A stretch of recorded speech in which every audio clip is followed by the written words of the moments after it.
the same as the snarks for batch NP that we've been talking about all morning.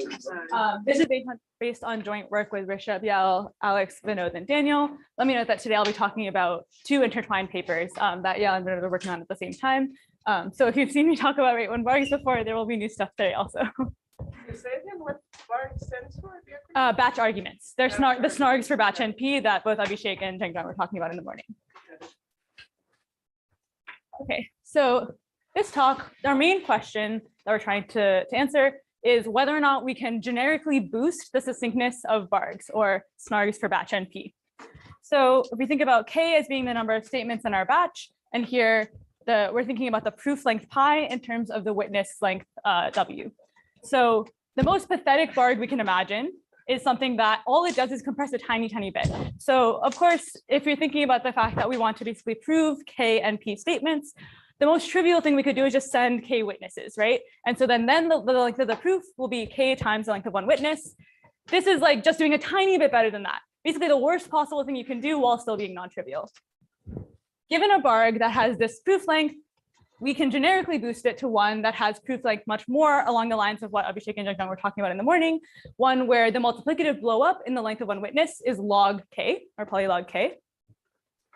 Then we can actually boost all the way to a perfect BARG in which the length of the proof is rate1, so just the length of one witness with an additive blow up in the an additive factor in the security parameter, which is really the best possible we can hope for, sort of a snark for NP, since we still have, like in the definition of the morning, we want statistical soundness on one witness. We can't really hope to shrink any more than this. We're always going to need to have the length of the proof being at least the length of one witness, but we can get it all the way down to there. And it turns out we can go all the way from the worst possible thing to the best possible thing generically using what's called a fully local summary statistically binding hash family, which I'll define and construct in this talk. So what does this mean for us, especially like at this workshop, minimal assumptions in cryptography?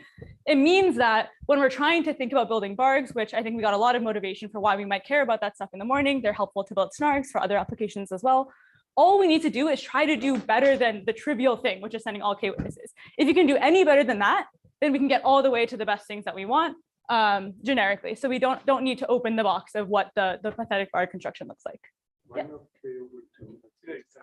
So it turns out it's known that we can get from the proof length being K to the 1 minus epsilon times the witness length here. We can already go all the way to the proof length being K over poly lambda for some like sufficiently large polynomial in the security parameter times this. This is already known.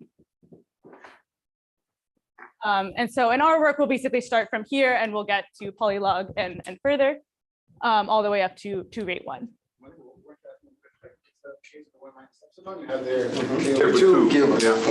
Yeah, so that's I mean it's this is like worse and it implies this. How is it worse? What's the question? If they start off instead of, so you're saying that's the worst possible, when you're saying there's even worse. More pathetic. Even more pathetic. Yes. Oh, sorry. I understand. Okay, no, yes, we do need to have some gain in terms of K. Sorry, yes, now I understand. Yes, we need some minor gains in terms of K before we can start to like fully boost the succinctness all the way to Rate-1. Sorry, thanks for clarifying the question. Any other questions? So just to kind of, here by SSB, I mean summary statistically binding. And I'll talk in more detail about this throughout the talk. Okay, so just so that we're all on the same page in terms of notation, I'm talking throughout this talk about non-interactive batch arguments. So I'm not going to be doing Fiat-Schwinger transforms or anything here. We're starting with non-interactive objects and we're just boosting their succinctness and everything is still going to be non-interactive. We're also thinking about BARGs for the index language. As Abhishek mentioned this morning, this is kind of a way that we can think about the verifiers being very efficient. It doesn't necessarily need to read K statements.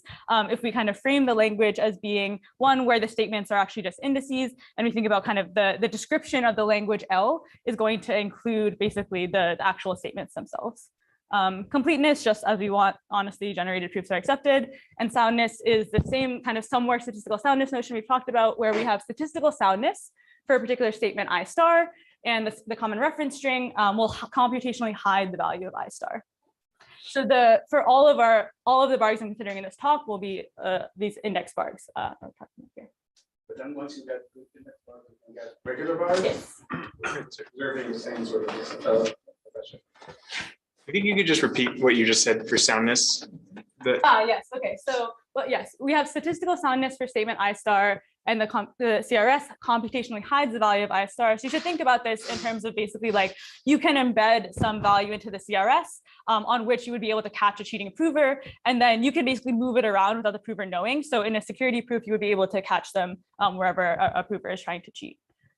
And so this kind of gives us the soundness that we want. And we'll talk a little bit more about kind of how this is enough for various applications as well. I want to assume the BARG we start off with and still have it for the same. Yes. So first, let me also just say, why do we care about going all the way to rate 1? A lot of the things we saw in the morning, you can actually get away with using a BARG that has this like polylog K dependence. But there's a lot more that we can do once we boost all the way to rate 1. Most importantly, it lets us BARG a BARG without the proof size growing too much. So supposing that we start with a bunch of witnesses for some MP computation, we can BARG these witnesses to create some proofs and further BARG these, while the size as we're going up the tree is not going to grow. It's only going to have an additive blow up as we increase levels of the tree. Whereas before, if we have succinctness being polylog K times the length of a witness, we're going to have a multiplicative blow up as we're going up levels of this tree. So a very cool application of this is incrementally verifiable computation. And I'll talk about this more at the end of my talk, depending on time. But basically, a rate 1 BARG will give us IVC, which you can think about intuitively as being an updatable snark. So a snark that we can continue to update for like kind of more time steps without the size of the proof growing too much. Okay, so that's basically a statement of our main result and why we care about it. Now let's take a stab at actually trying to construct these things. I'm going to start with some super high level intuition of the template of how this construction will go, and then we'll fill in the details and see the issues that arise and how we fix them as we continue. Any questions before I go on? Okay, so we're starting with these BARGs that have like very, very bad succinctness, and we basically want to remove the dependence on K, which is a number of instances. So we're going to use this pathetic BARG to shrink the size of each witness. We're not going to use the BARG on all K of these because then the resulting proof would have size dependence on K. So our hope is to basically be able to use our pathetic BARG to individually shrink each of these witnesses. And then we hope that we're going to be able to make them small enough that we can fold them in a 2-to-1 way and recurse on K/2 computational witnesses, which have the same length as the original ones. I know this is just the kind of what we're going to try to do. I'll explain how we actually do this in a minute. But the high level idea is very similar to the kind of recursive constructions that we saw in the morning as well. We're going to try to first shrink our witnesses and then recurse. Those are the 2 main steps that we need to do. Okay, so how do we actually do this? So again, we want to shrink the size of each witness. And what we have, the ingredient that we have is this BARG that has pretty bad succinctness. So we're going to use this BARG to create a snark that has pretty bad succinctness, but enough that it'll still shrink a little bit. And then an important thing to note here is that these snarks are going to be computed relative to some hash of all of the witnesses. So here we're going to think about computing some hash value H, which is a somewhere statistically binding hash of all K witnesses. And we're going to compute these snarks pi with respect to this hash. So what do I mean by this? So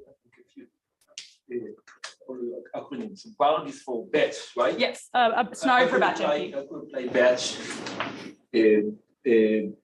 BARGs for single instance. I'm about to explain how that works. Yeah. So this is just like the general outline. What do we want from these proofs pi? I basically first trying to describe what we want out of these proofs pi, and then I'll explain how we actually instantiate them. But what we want is that we have this hash value, and this is going to provide basically the somewhere statistically binding on the instance on the statement I star. And in fact, we can extract one witness, witness W sub I star from the hash value H. And what we want is that each of these proofs pi I should basically be a certificate that the hash value has a valid witness underneath it. So we're going to have pi 1 will certify that H has a valid witness W1, pi 2 that it has hashes a valid witness W2, and so on and so forth.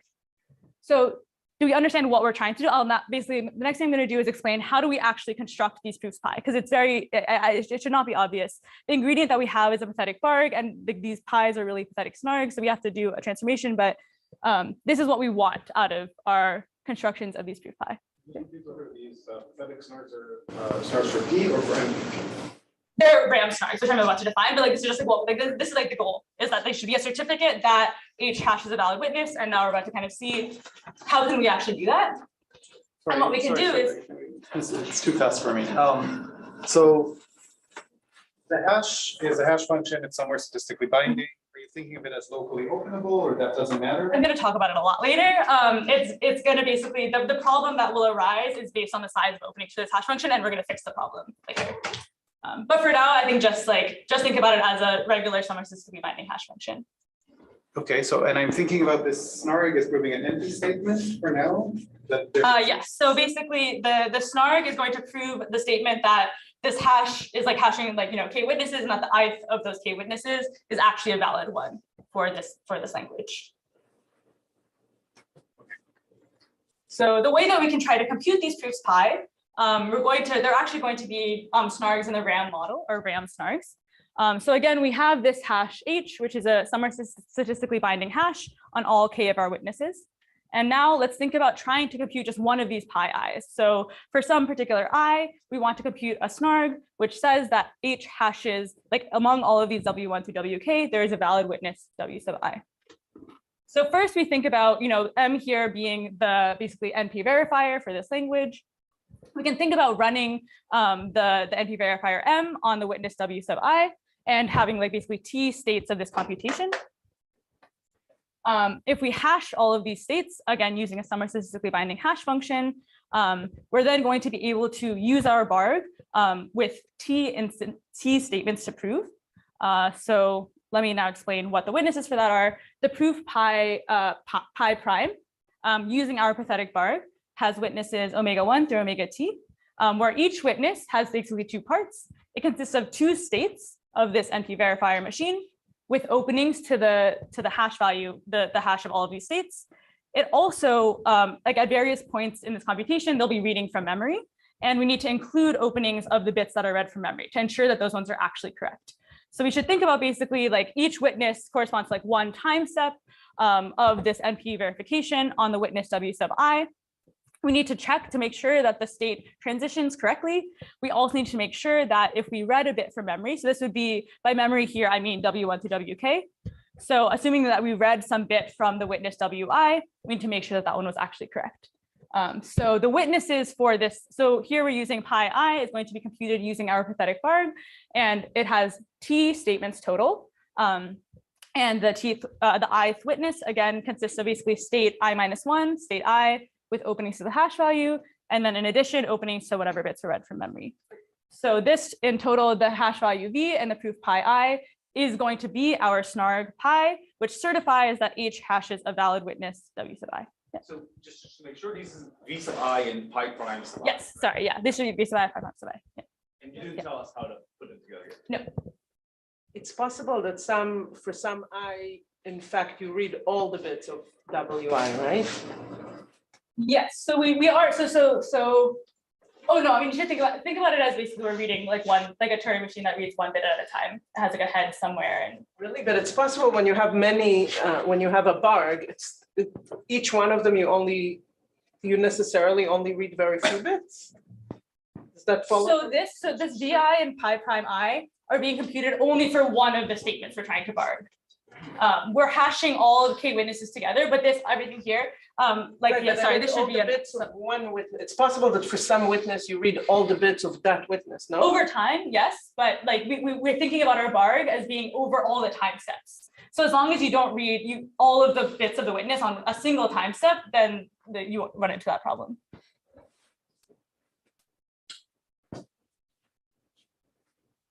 So plugging now this into the beginning of our construction, we're going to have each of these pi sub i's will be the pathetic RAM snark that I described for the relevant witness. And if we get the succinctness that we need, we can do basically then our folding trick to combine each two proofs pi I into one computational witness. And now we would only have k/2 statements to prove, and we can recurse because we have not blown up the size of our witnesses. We've only reduced the number of statements we're trying to prove without increasing the size of the statements, which means that we can just continue on with the exact same thing. We again apply pathetic snarks to each of these, the verifications of each of these witnesses, hash them. The snarks are computed with respect to the hash, and we just keep doing this until we have only one proof pi left, basically continuing all the recursion all the way down the tree. This is what our final proof would look like, it would consist of log k hash values for each level of the tree and one final proof pi. So the polybarg verifier, what does it need to do? It needs to check consistency between these hash values. I did not describe how this is done, but basically you can look to make sure that the hash h1 is hashing something that does include openings to the hash value h and so on. You can check consistency, and then you only need to verify this final computational witness, the pathetic gram snark, which is basically you think of like the root of the recursion tree. So this seems like we've done what we wanted. We still don't know how to merge two of these witnesses, right? So we can merge them if the length of one witness is like less than half of the size of the original witness, right? So if we get that succinctness, then we can just literally concatenate them and merge, fine, whatever, right? But of course, I mean, as anyone who's like worked on this stuff a lot, maybe you could predict, I've actually been cheating, and we're not like what with the tools that I described, using just like a regular somewhat statistically binding hash function and defining the gram snark this way, we're not actually shrinking at all. And let me explain why. So recall that this proof pi I for the pathetic gram snarks, part of the witnesses for the BARG that we're using under the hood is openings to this hash value, right? Whenever we're reading bits, we're thinking about the fact that this pi I is a snark for the NP verification computation. And so it needs to read some stuff from the witness, right? And all of those things that are read from the witness, to ensure that they're correct, we need to include openings to the hash value h. And as it turns out, these openings are going to be large, which means that we're not actually going to have any shrinking. Recalling that the hash value h is somewhere statistically binding on an entire witness, it turns out that existing SSB constructions will have any opening, even an opening of 1 bit. If the opening is with respect to the hash value h, the opening will grow with the size h. So let me explain why this is. So starting with the existing SSB hash family constructions, this is like which I could Wix in 2015. I'm going to talk about the simpler case where we only care about being binding on like one block of the input rather than being binding on arbitrary indices, but our constructions extend to that case, and I can talk about that more depending on time. So let's think first, what if we were just to use the construction in HW, how would we build an SSB hash, which is binding on like one block of size m. So you think about here dividing the string x into k blocks, and each block will have size m. We're going to be binding on one block. Okay, so the construction in HW gives us a way to be binding on 1 bit of a string. So we can start by trying to, we'll compute one hash value h1, which is somewhere statistically binding on the first bit of this block that we want. You should think about, if you're not familiar with this construction, think about it as basically being a tree of OTs, where based on, which index you want to be somewhere statistically binding on. And so which, at each level of the tree, you need to just use you need to have a different basically index that you're going to, a different like receiver bit based on which index you want to be SSB'd on. And you can then compute essentially what would be H1 would be functionally just an encryption of the bit X21. And in that sense, it's binding on that bit. So this is just the existing construction from HW applied to a string of like k times m to be somewhere statistically binding on 1 bit. This is would be the first component of our hash value. We of course want to be binding on m bits, so we would just repeat this process m times. We hash the string x m times, each time being somewhere statistically binding on 1 bit of the block that we want. So our final hash value h would just be all m of these hash values, which is now somewhere statistically binding on the entire block. The problem that occurs here is that now say we want to locally open 1 bit of the string x with respect to the hash value h. We can locally open to one of these hash values h sub I. So we can locally open to the hash value h sub 1, for example. And this is just basically a path through this tree. So this local opening will be small, and that's fine. The problem is that in order to locally open 1 bit of x, we actually need to include m of these paths, because we need to locally open for each of the different m hash values, because recall each of these hash values is computed by hashing the entire string. And when you're locally opening, you shouldn't know necessarily, you should not need to be deciding how to open based on where you're somewhere statistically binding. So you need to compute openings with regards to all m of these hash values. And and so that means that now a local opening for 1 bit has size that depends on m. So again here, thinking about the string is long, the string has size, the string has length k times m. This hash value has size that depends on m, of course, because we want to be able to extract bits from it, or it's somewhere statistically binding on m bits. And we would hope that a local opening for 1 bit can also be short, but using just the regular HW construction, we will not have that happen. We'll have that instead, the size of a local opening will depend on m. So I should get a similar construction, and there it was resolved by hashing separately the first bit of x1, x2. So the problem that occurs, basically, why does this mean that our construction doesn't work? These pi i's are actually large, right? They're actually going to be, even in fact, size bigger than the original witness, because they need to include these openings to the hash value. So we cannot actually shrink at all. And when we just apply our pathetic RAM snark using a regular SSB hash function, we're not going to shrink, and thus we can't get anywhere. So really, the crux of the matter here is trying to make the openings of this, the local openings for this hash function small, and not have dependence on how many bits the hash value is somewhere statistically binding on. So now let me define the object that we construct to solve this problem, which is a fully local, somewhere statistically binding hash function. So we think the setup is very similar to an SSB hash function, where we have a hash key and a string x, along with some indices we want to be statistically binding on. We should be able to hash this string x and extract whatever bits we want using a trapdoor. We should also be able to locally open any particular bit of this string x to a local opening row. This row should be short. It should have size polylambda. Furthermore, we should be able to verify this opening without actually reading the whole hash value h. We should be able to verify this opening reading just an honestly computed digest. So think of this here, digest is just being a Merkle tree with a collision resistant hash function. We should be able to verify the opening row reading only the root of the hash value h, which means that our entire verification procedure will happen in polylambda time. And of course, basically, like, even if the opening row was itself short, but the verification algorithm still needed to read h, it wouldn't run in time polylambda. It would need to run in time that depends on m. So we avoid that problem by having openings verifiable against just a hash root of the hash value h. Any questions about the definition? So now let me describe the construction. So as Omar mentioned, basically the idea is going to be, should I maybe take a second to pause? Well, coming from Shafi, that's a big deal. So somewhere statistically binding hash strand. Most people are not as fast. Shafi. So what's local? So 2 things are local. The first is the length of an opening row. The length of an opening row, which is an opening for 1 bit of x, should not depend on the number of bits that we want to be statistically binding on. It should be just like polylambda and log and everything else. The second thing that's local about it is that we do not need to read the whole hash value h in order to verify this opening row. Because of course the hash value h has to have length that depends on the number of bits we're statistically bound on, because otherwise we can't statistically bind on them. And so how can we avoid the problem of needing to have verification have time dependent on this?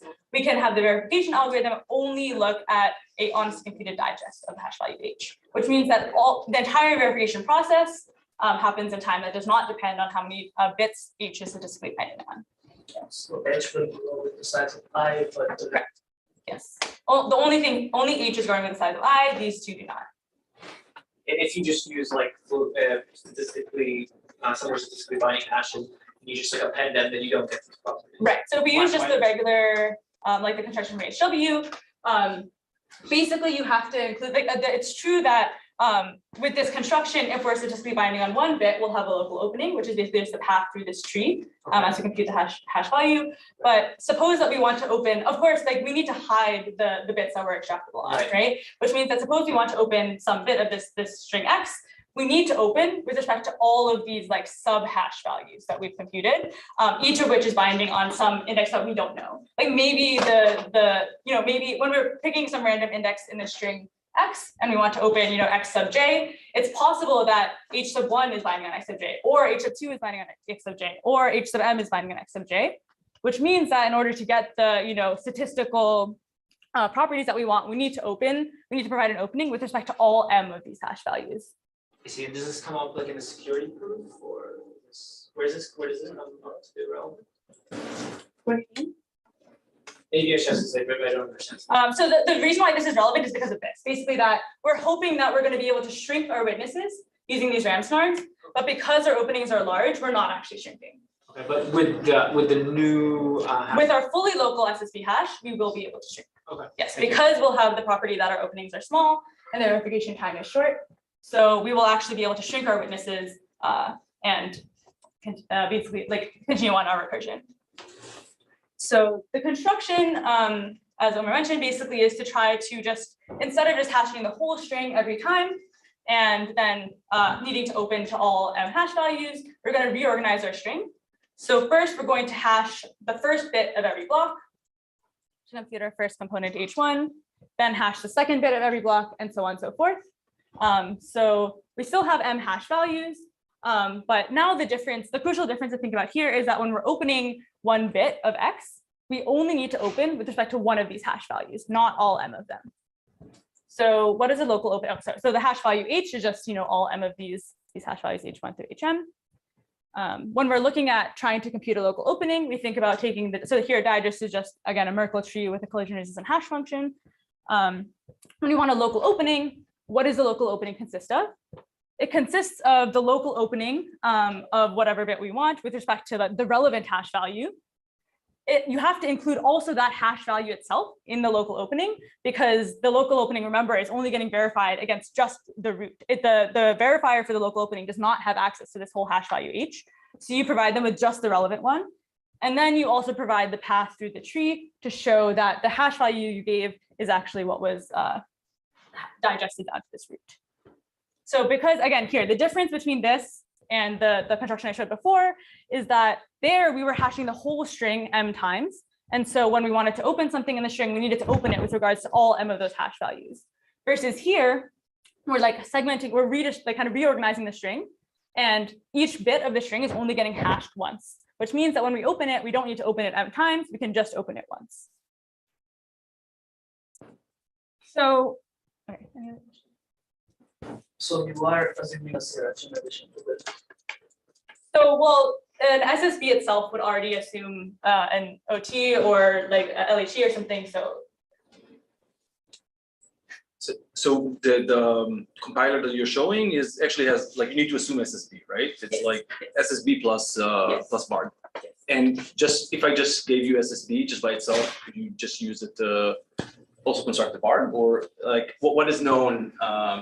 I mean, Yeah. if I just want to start from scratch. Yeah, so we have SSB from any Rate-1 OT, so we can do from LWE or DL. So for, I guess, in existing constructions of BARGs, all existing constructions of BARGs rely on assumptions from which we also have SSB. So Yeah, sure, but generically, generically, I don't think how to it's do it from SSB. What do you? No, because you need correlation tractable hash functions also. yeah, I don't think it's known that. So you have SSB from BARG. Is true? You're saying that the other way around is. Yes, I think we have SSB from BARG, so we would not need to, if we have the BARG that we want to boost, we should be able to boost it without needing to have. Oh, I see. So you don't actually need the additional. I mean, Oh, yeah, sorry, I think I misunderstood your question. Yes, You need the bar to be somewhere. yes. If we have a BARG with the security properties that I described, we will also have everything that we need to boost it all the way to Rate-1. excellent. Thanks. So what have I done so far?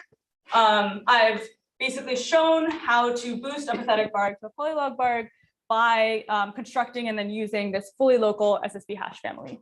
I just want to take a moment to talk about the more general construction. So by more general, I mean here we're being always SSB'd on just one block, right? We have this really nice structure to the string and the indices that we're being binding on. Because we think that this object probably has applications elsewhere. It has applications to things like verifiable PIR and whatnot. We did also do a construction for the more general case where we want to be binding on any set of M indices, not necessarily like X, I through I plus M. So of course, in this case, the CRS needs to be long because information theoretically needs to encode the indices that you're going to be binding on. But we kind of have, similarly to the hash value, we have that the openings can be verified against just the digest of the CRS. So verification time is still fast. A little bit of the intuition for the construction, you basically just use a PRF or a lambda-wise independent hash function to partition the blocks. so that you don't have too many indices to be SSB'd on in any block. But I'm just like, this is mostly just a side comment. For the boosting applications, we only need the version where we're like SSB'd on one block of the string. Okay. So coming back to this, now the construction that I told you actually works. So plugging in our fully local summer statistically binding hash function and using basically then our pathetic RAM-SNAR construction, this construction will work and we'll have boosted all the way successfully to polylog BARGs, which means that, again, the length of the proof is going to have multiplicative blowup that's in polylog K. Okay. So again, just taking a step back to like what I said I was going to do over the whole talk, we've now done the first step of boosting, which is that we've gone from this pathetic BARG to a polylog BARG using a fully local summer statistically binding hash function. Can you remind us where the log came from? Yes, the log came from, there's log K hash values here. It's basically the levels of the tree. We still need to do our second boosting step, which is going from polylog BARGs to these Rate-1 BARGs. Any questions? The idea is very similar, but because we're starting with a much better BARG, we actually don't even need to recurse.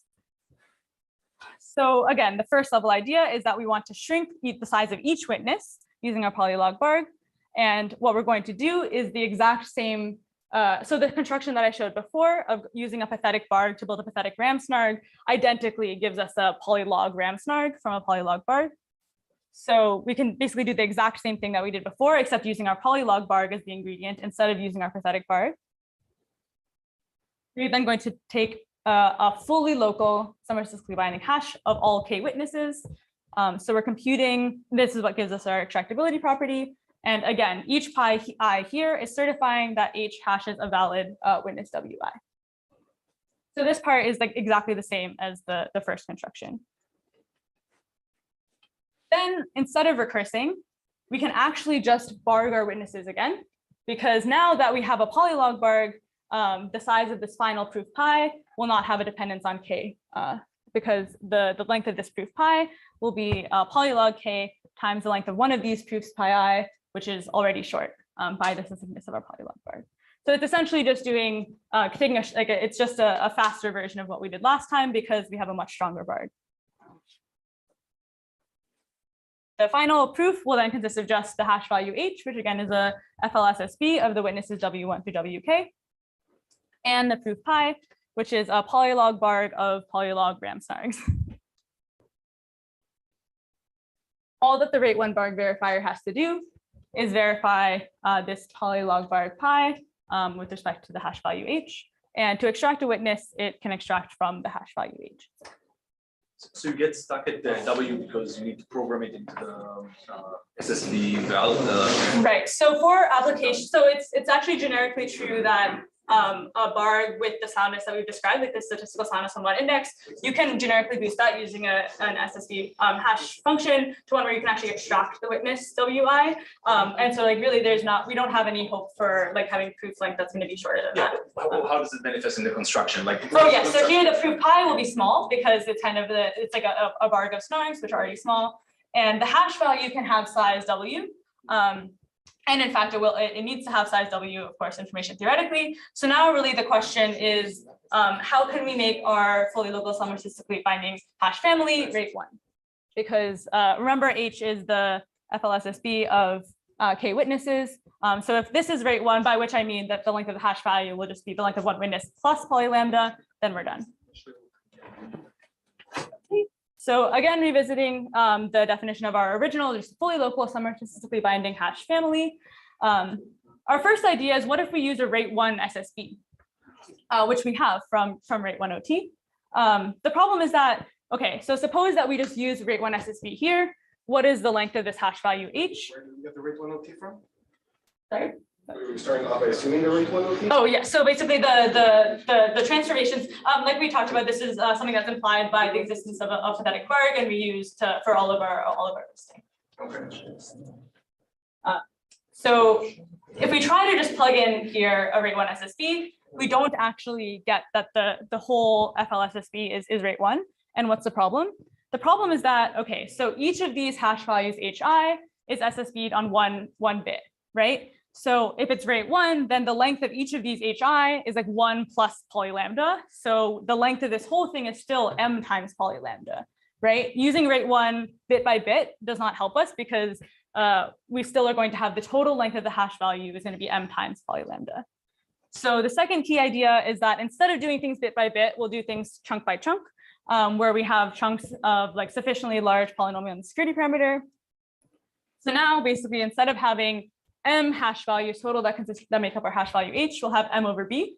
And if we set b large enough, then we can have the length of this hash value h would be m times 1 plus little o of 1. So we can achieve the rate 1 that we want by just these two things, using a rate 1 SSB, and instead of doing things bit by bit, doing things chunk by chunk.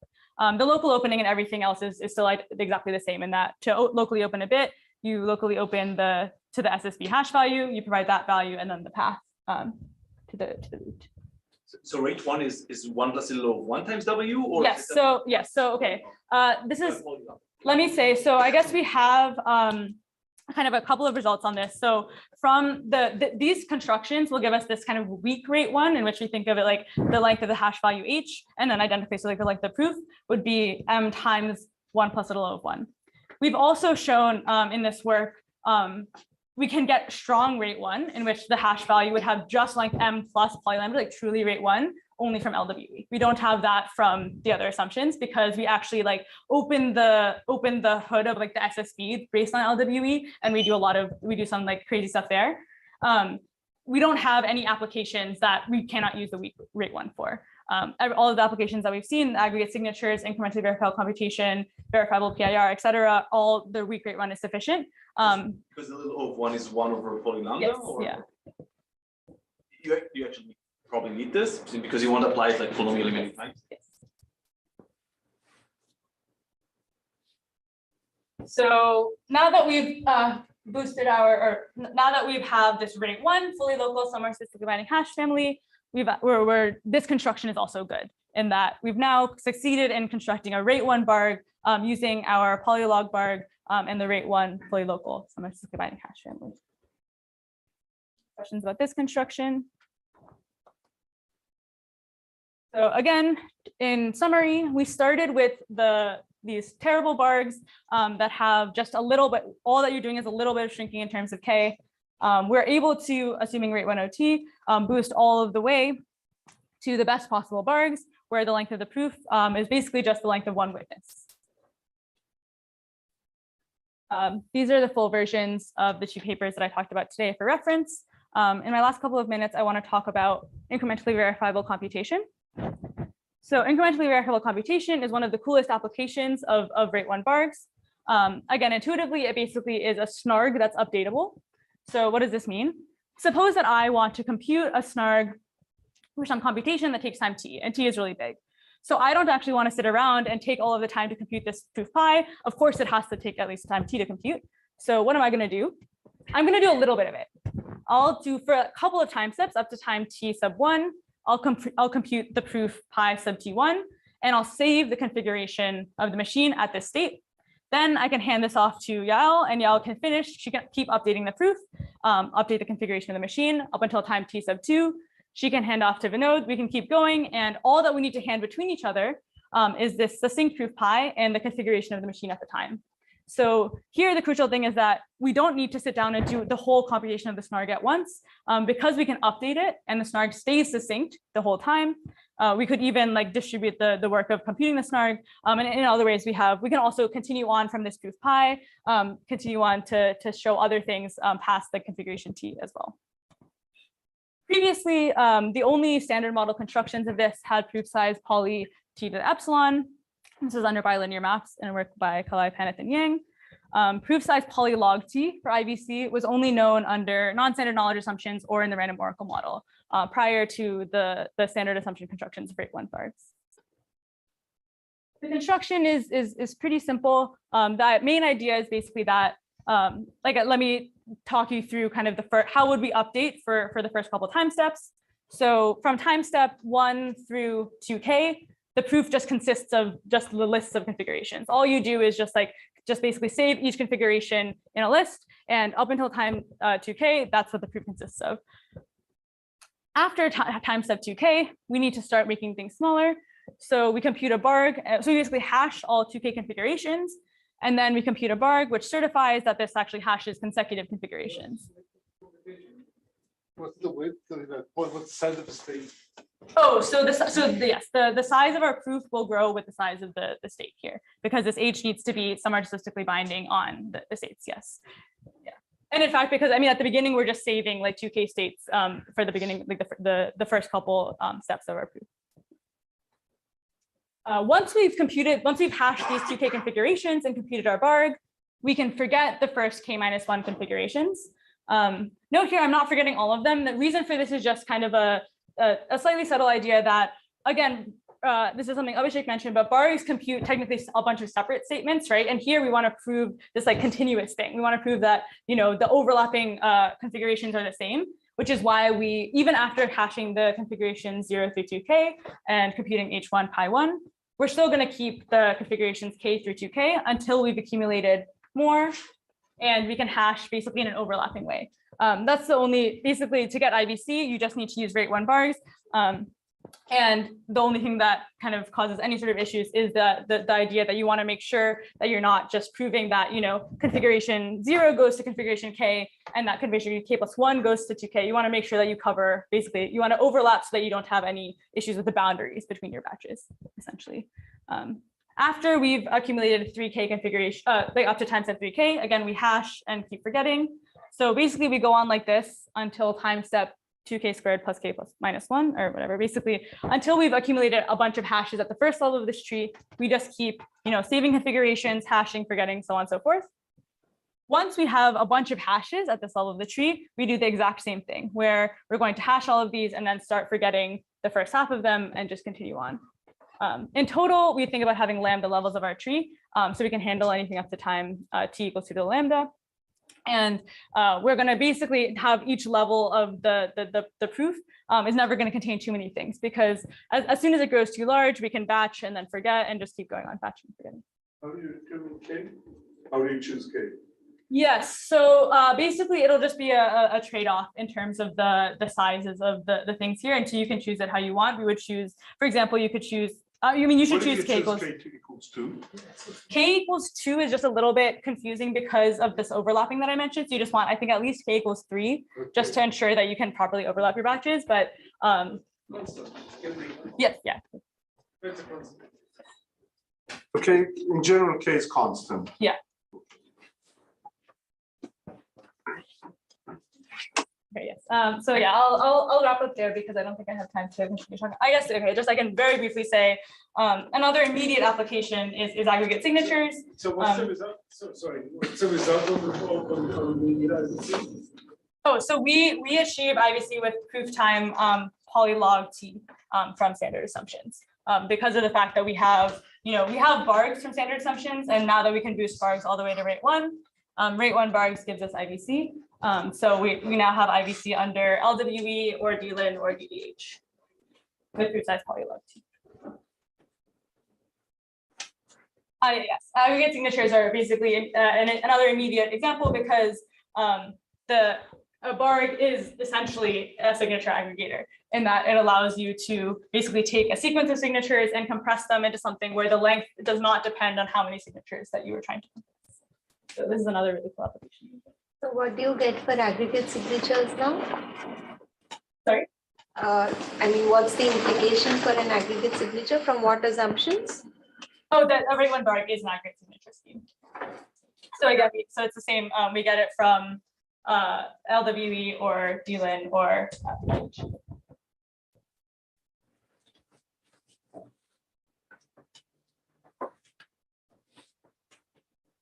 I'll go back to it. So just I mean, I don't know if anyone cares, but like, what about factoring based assumptions? Like, I don't know, ECR, collectors, VLCP, or stuff I like don't know what BARGs we have from those. Yeah, just one of those assumptions, I don't think we have. that. Any of them, like any factoring based. Yeah, I don't think. Okay.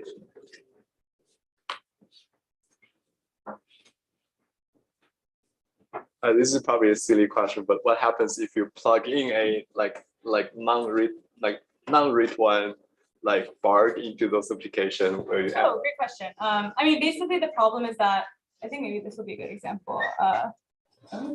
The problem is that the proof sizes are going to grow too large.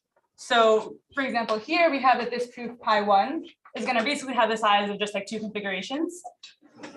And this proof pi I1 will also basically have the size of 2 configurations. But if we didn't have a rate-1 BARG, then we would have multiplicative blow up with each level of the tree, which means that by the time that we got up to, several, we need to support at least lambda levels of the tree. So by the time we got up to the top, the proofs would be too big.